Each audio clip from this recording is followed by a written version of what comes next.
Walleen artistii Hibroo Ibsaa maaliif akkan dhaggeeffatamne dhorkame kun icciitii guddaa of keessaa qaba. Artistii Hibroo Ibsaa ofiisaa kanarratti yaada guddaa kaasee himeera.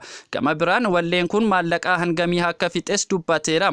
Wallee kanatti aansee maalti akka jiru bal'inaan ibseera. Namoonni maaliif akka jibbanii fi walleen kun sirba gandaadha warreen jedhaniifis deebii kenneera. Egaa nutis guutummaa isaa qabannee dhufneerra hanga xumuraatti dhaggeeffadhaa. Dubbii jajjabaa hedduu of keessaa qaba. Akkam jirtu Ordoftoonni eebbaa broadcasting warreen maatii keenyan ta'an ammoo subscribe gochuun mallattoo bilbilaa tuqaa koomentii jalatti yaadaaf qabdannuuf share gochuudhaan hiriyoota keessan bukkee geessisa. Artistii Hibroo Ibsaa umurii ijoollummaatti wallee aadaa Oromoo walloo hojjechuudhaan beekama. Ergasii walleewwan warraaqsaa kan jaalalaa fi aadaadhaan wal qabatan hedduu uummataan gaheera.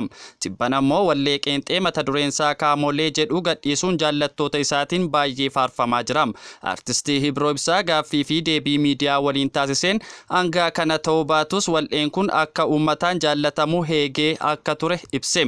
Walleen artistii fi akka ijoollee isaatii kana keessatti ilmi kee bakka goonii beektaa hani wayituman istiidiyoo seenee walleen koo kun akka jaallatame bare hanga kanaa hin eegne malee jedhe.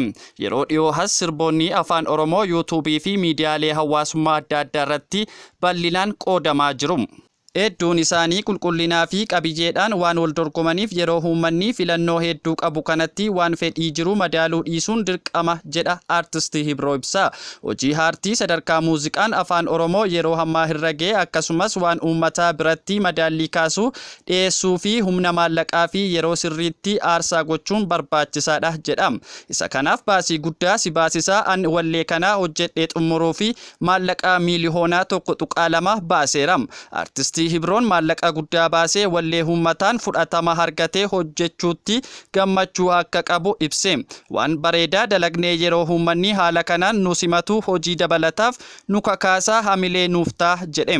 Walleen aaraa Kaamolee jedhu kun qabiyyeensaa aadaa uummataa Oromoo sikkoo mandoo calaqqisiisa jechuun fayyadaman kan dhaama qabuu fi ergaa gadi fagoo kan dabarsanidha jedha artistii Hibroon.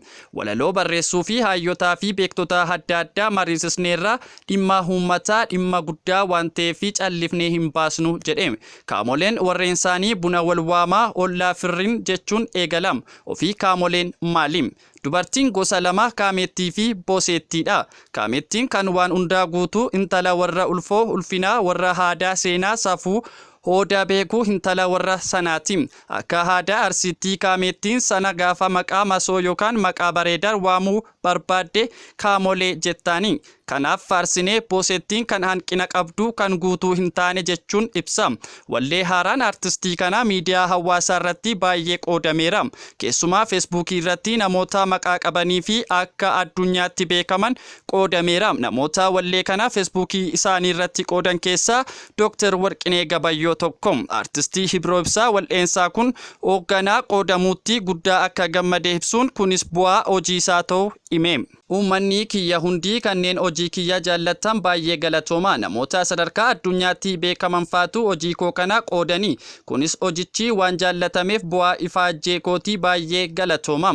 Arsiin aanaa martiitti dhiyeenya magaalaa Adaamaatti dhalachuun ijoollummaa isaarraa eegalee magaalaa kana keessatti kan guddate artistii Hibroo Ibsaa walleessaa jalqabaa dhimma Oromoo walloo irratti weellisuun maqaansaa walloo faana kaa'aa ture. Namoonni hedduun walloo nasiyaanii eeyyeen ani walloodhasi maaliif jennaan walloo santuu dhiiga kiyya kun ammoo karrayyuunaan jedhan dhugaadha anaaf hunduu dhiiga kootii garuu bakki dhaloota kiyya Arsii martiidha jedhe. Weellisaa Hibroo Ibsaa wayitaa mana barumsaa sadarkaa jalqabaa ture gumii afaan Oromoo keessaa Awwisoo Jiituu jedhamu kan magaalaa Adaamaatti argamu seene. Achi booda Awwisoo Daanabee kan magaaluma sana keessatti argamu seene. Yeroo sana artistii Hawwal Usmaan waltajjii irratti na argee roobaa dhaabaa yookaan mulgeetaa habaataatti nageesse. Namni kun nama jabaa weellistoota afaan Oromoo fi afaan biraanis hojjetan hedduuf wallee hojjetedha. Isatu wallee walloo kana na hojjechiisee jedha artistii Hibroon. Dandeettii uumamaan qabu irratti baandii keessaa yeroo dheeraaf turuun koo aadaa Oromoo bakka hundayyuu akkan hojjedhuuf na gargaareera. Artistii Hibroo Ibsaa walleewwan aadaa Oromoo Karrayyuu, Harargee, Arsii fi kan akkasumas walleewwan warraaqsaanis beekama.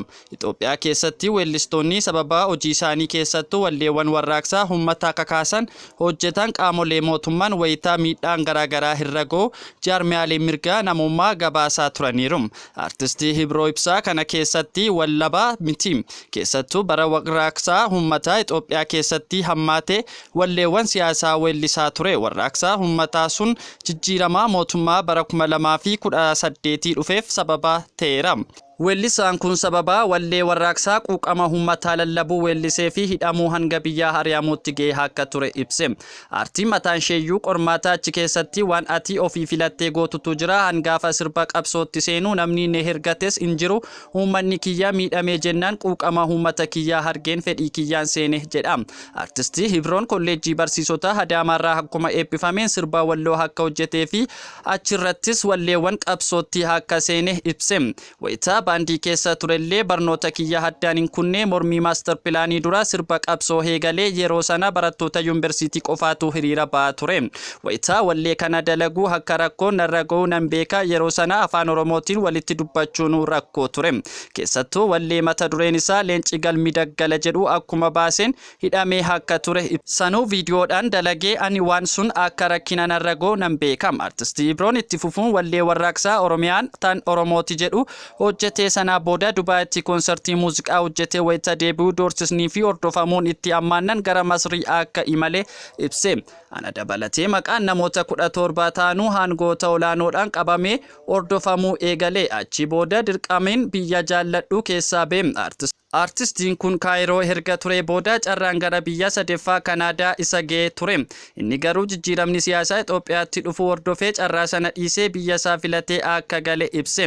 Biyyattis deebi'ee akkuma bara sanaa qabsoo keessaa nama turen ta'e. Jireenya qabsoo natti ta'e gaafan deebi'u isa sana mo'achuuf ammoo walaloo fi yeedaloo qopheessuu irratti xiyyeeffadhe. Ergan galee kanuma dalagaan ture jedhe. Ergan biyyatti deebi'ee gadi bahee gama gamaan fiigee faayidaa fi socho'aa hin turre. Oromiyaan kan Oromooti jedhee Oromiyaa keessa Finfinnee kan Oromooti jedhee Finfinnee keessa mana hin qabu jechuun jiru keessa jiru ibsa. Mana kiraa keessa jiraachaa hojii aartii hojjechuun mo'atamuu miti kan jedhu artistii Hibroo Ibsaa garuu biyya kalee faarsineef weellisneef sana keessa waan tokkollee hin qabu. Uummanni kiyya hammoo nan qaba kun hammoo wallee haaraa kanaan mirkanaa'eera fedhii fi kaayyoon kiyya gammachuun kiyya isa kana jedhe. Gara fuulduraatti hojii aartii kanarratti xiyyeeffachuun uummata isaa tajaajiluu ibse Hibrooni. Kanatti aansee sirba tokkoon gadhiisaa isatti aansee hammoo albeeman baasaa albeema xumureen jira.